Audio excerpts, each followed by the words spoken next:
Good evening and welcome to Best Listener Ever. The time right now is 8 p.m. Central Standard Time. We're coming to you live May 8th, 2022 from deep in the heart of Texas, the Gotham City of the South. I'm your host for this program. I'm a 68-year-old black man. Deep in the heart of Texas, in the Gotham City of the South. Yes, we're going to come back to that. I talked to you a little bit about the Batwoman we have down here.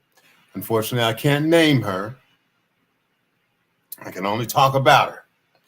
And probably only she will know who I'm talking about. Of course, the many Jokers and Penguins and Riddlers and Two-Faces that we have down here in the Gotham City of the South will know who I'm talking about. But first, I want to welcome you to the channel. I want to invite you to like the channel, share the channel, and subscribe to the channel. Being very careful to click on the notification bell because that's the key to what we do here. This is a talk show. And when we go live, which is the only way we're going to go on the channel at all, outside of the recorded lives, you will want to know that we are live. And the only way you're going to know that is through notifications. I'm going to make sure those notifications are going out. But in the meantime, watch, and you will see. When we left off, I was telling you that I had a lot in common with the Batwoman of Gotham City of the South, in that we don't care who likes us. We don't care who supports us. We don't care that we go against the grain of everything that the so-called black leadership of the Gotham City of the South cares about us.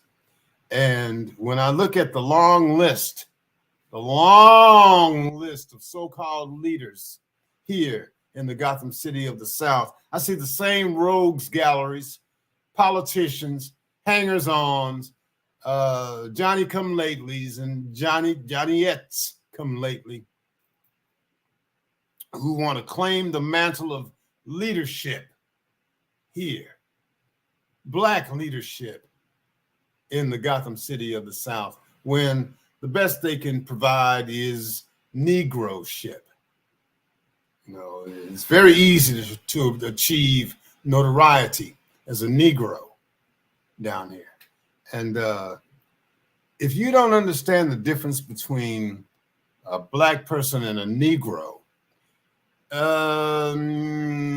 look around in your own neighborhood, because you have a tolerated class in your community as well. Whether you know them or not, there's always going to be a tolerated class of Negroes between the reigning white hierarchy and the black community at large, such as it is, wherever you are across this country. I only talk about the United States of America because the United States of America is the only country I know, and it works the same way in every municipality where there are black people. But we've seen the mantle of power handed down within the community to a new class of Negroes. And we certainly have them here in the Gotham City of the South. It's demonstrated on almost a daily basis. Now, you elsewhere in the country will say, well, what has that got to do with me? Well, if you listen long enough, you will see parallels between what goes on here and what goes on wherever you are.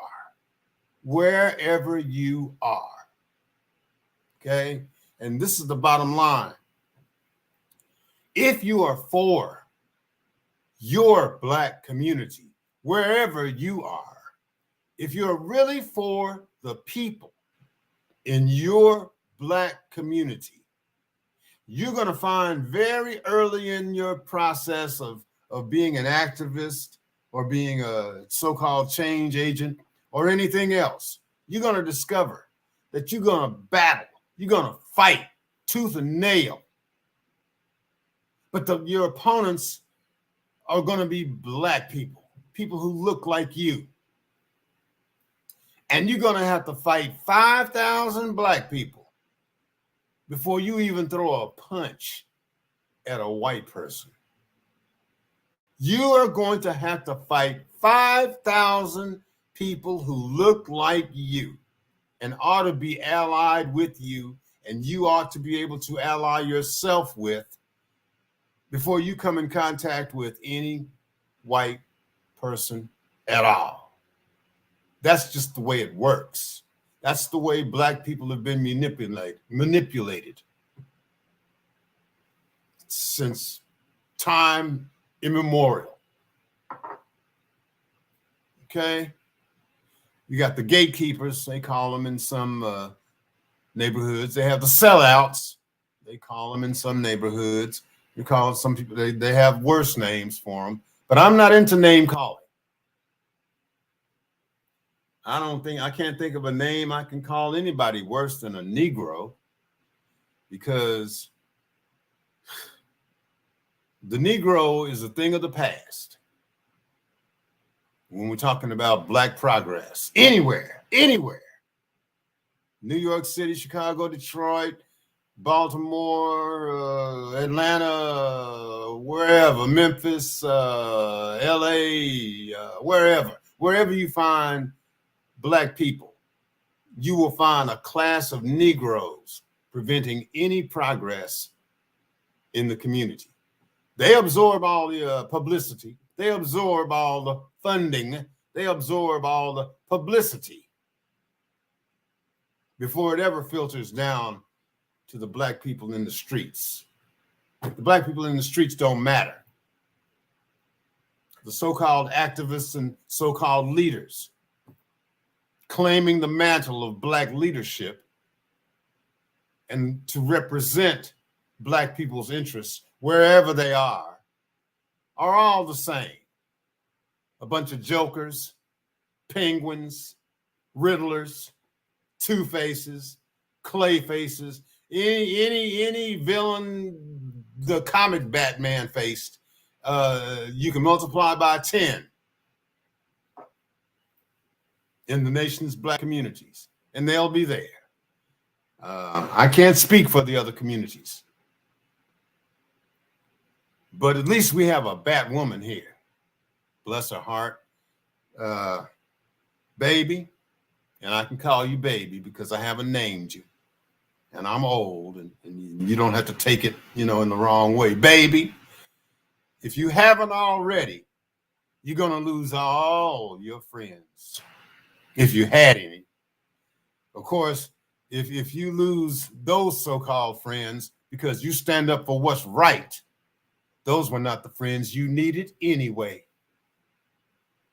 And I'm speaking directly to Batwoman. I hope she doesn't take offense at being referred to as a Batwoman, because I mean it as a term of respect. Someone who stands up for what's right when everybody else is going the other way. That person, that man or that woman that stands for what's right for the people in the community, that to me is a true hero or heroine, as the case may be. We have one here.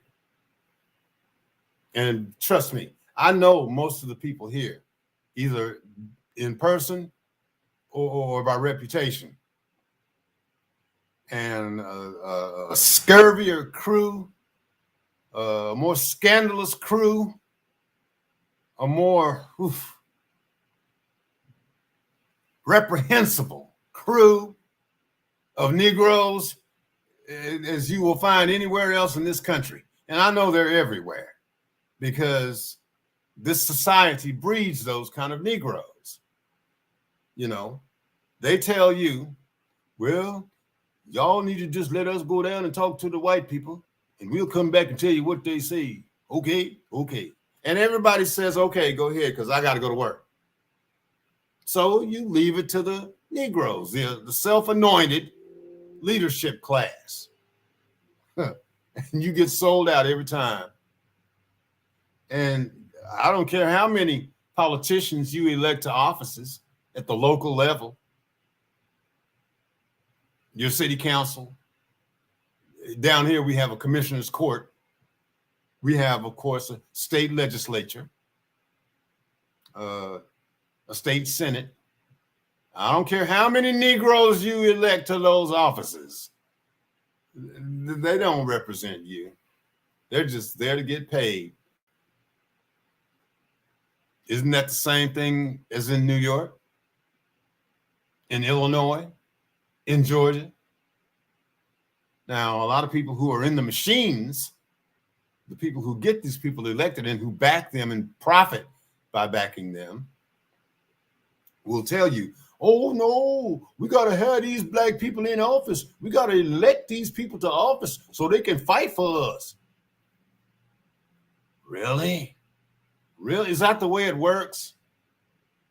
You mean the way Count Chocula back here fought for you when he was in the White House?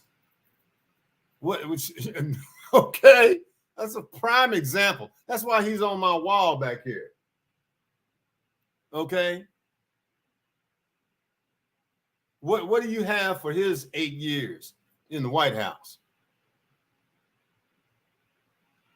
What? Gay marriage? Did that benefit? Is that benefiting the black community? Okay.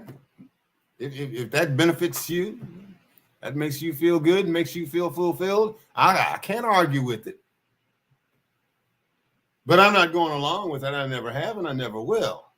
And if I'm the last person breathing that will say anything about it, well, I guess that'll be it.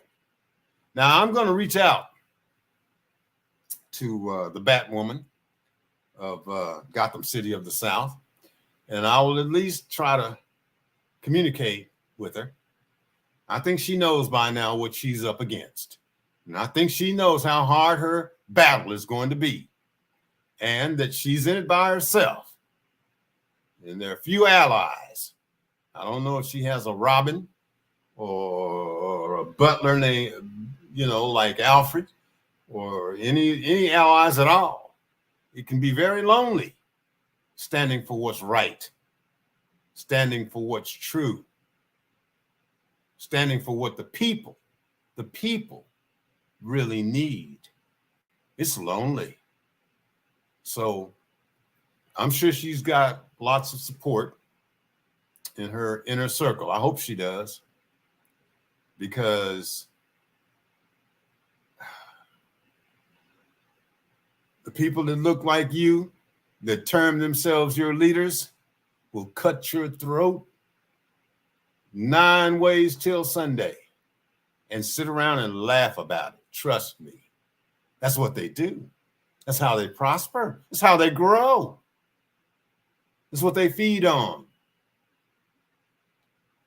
They feed on the flesh of the righteous. They grow fat and greasy on the flesh of the righteous. Oh, yeah. Now, I'm not going to beat this to death, because nobody else in the country, anywhere in the country, cares about what goes on in the Gotham City of the South. They only care that Elon Musk is here with his production facility in the southeastern portion of the city. It puts us on the map here in the Gotham City of the South. And more coming, more people coming all the time. So we will refer to the Gotham City of the South in the future. It's corruption, it's corrupt leadership, and it's corrupt Negro lackeys that make it all possible to oppress the few black people that still live here. I know this is a lot to digest, but I'm talking to some people very specifically and very directly, and I hope they get the message at some point. It won't be very soon, because this is a very small channel. But I believe that sooner or later, someone will let them know that someone is on to them and is telling the world about it. That's not my only goal in life. I can't just focus on my own locality. But I can let you know that what goes on here is also going on where you are. With that, please like, please share, please subscribe, and click on that notification bell when you do subscribe. We'll be back tomorrow with a whole new format of presentations. Please join us then. Until that time, don't let anybody make a monkey out of you. Don't make a monkey out of yourself, because when you do that, you don't have anybody to blame but you. All right? Take care. Take care of each other. But take care. By all means, take care. And peace. Peace.